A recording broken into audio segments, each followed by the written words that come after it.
Nehemiah chapter 2. In the month Nisan, in the 20th year of Artaxerxes the king, when wine was before him, I picked up the wine and gave it to the king. Now I had not been sad before in his presence. The king said to me, "Why is your face sad, since you are not sick? This is nothing else but sorrow of heart." Then I was very much afraid. I said to the king, "Let the king live forever. Why shouldn't my face be sad when the city, the place of my father's tombs, lies waste, and its gates have been consumed with fire?" Then the king said to me, "What is your request?" So I prayed to the God of heaven. I said to the king, "If it pleases the king, and if your servant has found favor in your sight, I ask that you would send me to Judah, to the city of my father's tombs, that I may build it." The king said to me, "How long will your journey be? When will you return?" So it pleased the king to send me, and I set a time for him. Moreover, I said to the king, "If it pleases the king, let letters be given me to the governors beyond the river, that they may let me pass through until I come to Judah, and a letter to Asaph, the keeper of the king's forest, that he may give me timber to make beams for the gates of the citadel by the temple, for the wall of the city, and for the house that I will occupy." The king granted my requests because of the good hand of my God on me. Then I came to the governors beyond the river and gave them the king's letters. Now the king had sent captains of the army and horsemen with me. When Sanballat the Horonite and Tobiah the Ammonite servant heard of it, it grieved them exceedingly, because a man had come to seek the welfare of the children of Israel. So I came to Jerusalem and was there 3 days. I arose in the night, I and a few men with me. I didn't tell anyone what my God put into my heart to do for Jerusalem. There wasn't any animal with me except the animal that I rode on. I went out by night by the valley gate toward the Jackal's Well, then to the Dung Gate, and I inspected the walls of Jerusalem, which were broken down, and its gates were consumed with fire. Then I went on to the spring gate and to the king's pool, but there was no place for the animal that was under me to pass. Then I went up in the night by the brook and inspected the wall, and I turned back and entered by the valley gate, and so returned. The rulers didn't know where I went or what I did. I had not as yet told it to the Jews, nor to the priests, nor to the nobles, nor to the rulers, nor to the rest who did the work. Then I said to them, "You see the bad situation that we are in, how Jerusalem lies waste, and its gates are burned with fire. Come, let's build up the wall of Jerusalem, that we won't be disgraced." I told them about the hand of my God which was good on me, and also about the king's words that he had spoken to me. They said, "Let's rise up and build." So they strengthened their hands for the good work. But when Sanballat the Horonite, Tobiah the Ammonite servant, and Geshem the Arabian heard it, they ridiculed us and despised us, and said, "What is this thing that you are doing? Will you rebel against the king?"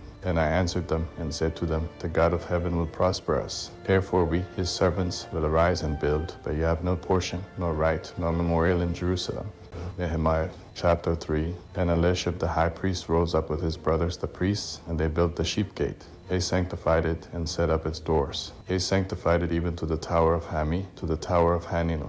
Next to him the men of Jericho built. Next to them Zachar the son of Imri built. The sons of Hasanah built the fish gate. They laid its beams and set up its doors, its bolts, and its bars. Next to them Meremoth the son of Uriah, the son of Hakaz, made repairs. Next to them Meshullam the son of Berechiah, the son of Meshezabel, made repairs. Next to them Zadok the son of Bana made repairs. Next to them the Tekoites made repairs, but their nobles didn't put their necks to the Lord's work. Joiada the son of Pesa and Meshullam the son of Besodiah repaired the old gate. They laid its beams and set up its doors, its bolts, and its bars. Next to them, Melishah the Jibonite and Jadon the Meronothite, the men of Jibon and of Mizpah, repaired the residence of the governor beyond the river. Next to him, Azil the son of Harhiah, goldsmiths, made repairs. Next to him, Hananiah, one of the perfumers, made repairs, and they fortified Jerusalem even to the wide wall. Next to them, Raphiah the son of Hur, the ruler of half the district of Jerusalem, made repairs. Next to them, Jediah the son of Harumaph made repairs across from his house. Next to him, Haddish the son of Hashabneh made repairs. Nachijah the son of Harim and Hashab the son of Pahath-Moab repaired another portion in the tower of the furnaces. Next to him, Shallum the son of Halohesh, the ruler of half the district of Jerusalem, he and his daughters made repairs. Hanan and the inhabitants of Sano repaired the valley gate. They built it and set up its doors, its bolts, and its bars, and 1,000 cubits of the wall to the Dun gate.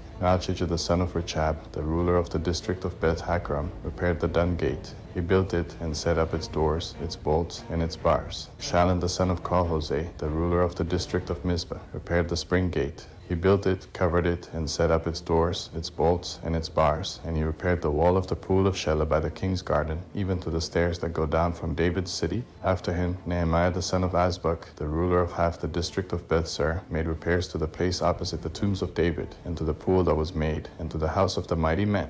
After him, the Levites, Rehum the son of Bani, made repairs. Next to him, Hashabiah, the ruler of half the district of Keilah, made repairs for his district. After him, their brothers, Avi the son of Henadad, the ruler of half the district of Keilah, made repairs. Next to him, Ezra the son of Jeshua, the ruler of Mizpah, repaired another portion across from the ascent to the armory at the turning of the wall. After him, Baruch the son of Zabbai earnestly repaired another portion, from the turning of the wall to the door of the house of Eliashib the high priest. After him, Merimoth the son of Uriah the son of Hakkoz repaired another portion, from the door of the house of Eliashib even to the end of the house of Eliashib. After him, the priests, the men of the surrounding area, made repairs. After them, Benjamin and Hashab made repairs across from their house. After them, Azariah the son of Mosiah the son of Ananiah made repairs beside his own house. After him, Binui the son of Henadad repaired another portion, from the house of Azariah to the turning of the wall, and to the corner. Halel the son of Uzai made repairs opposite the turning of the wall, and the tower that stands out from the upper house of the king, which is by the court of the guard. After him, Pedaiah the son of Parosh made repairs. After him, the Tekoites repaired another portion, opposite the great tower that stands out, and to the wall of Ophel. Above the horse gate, the priests made repairs, everyone across from his own house. After them, Zadok the son of Immer made repairs across from his own house. After him, Shemaiah the son of Shechaniah, the keeper of the east gate, made repairs. After him, Hananiah the son of Shelemiah and Hanan, the sixth son of Zalaph, repaired another portion. After him, Meshullam the son of Berechiah made repairs across from his room. After him, Malchijah, one of the goldsmiths to the house of the temple servants and of the merchants, made repairs opposite the gate of Hamathgad and to the ascent of the corner. Between the ascent of the corner and the sheep gate, the goldsmiths and the merchants made repairs. Chapter 4. But when Sanballat heard that we were building the wall, he was angry and was very indignant and mocked the Jews. He spoke before his brothers and the army of Samaria and said, "What are these feeble Jews doing? Will they fortify themselves? Will they sacrifice? Will they finish in a day? Will they revive the stones out of the heaps of rubbish, since they are burned?" Now Tobiah the Ammonite was by him, and he said, "What they are building, if a fox climbed up it, he would break down their stone wall. Hear our God, for we are despised. Turn back their reproach on their own head. Give them up for a plunder in a land of captivity. Don't cover their iniquity. Don't let their sin be blotted out from before you, for they have insulted the builders." So we built the wall, and all the wall was joined together to half its height, for the people had a mind to work. But when Sanballat, Tobiah, the Arabians, the Ammonites, and the Ashdodites heard that the repairing of the walls of Jerusalem went forward, and that the breaches began to be filled, they were very angry, and they all conspired together to come and fight against Jerusalem, and to cause confusion among us. But we made our prayer to our God, and set a watch against them day and night because of them.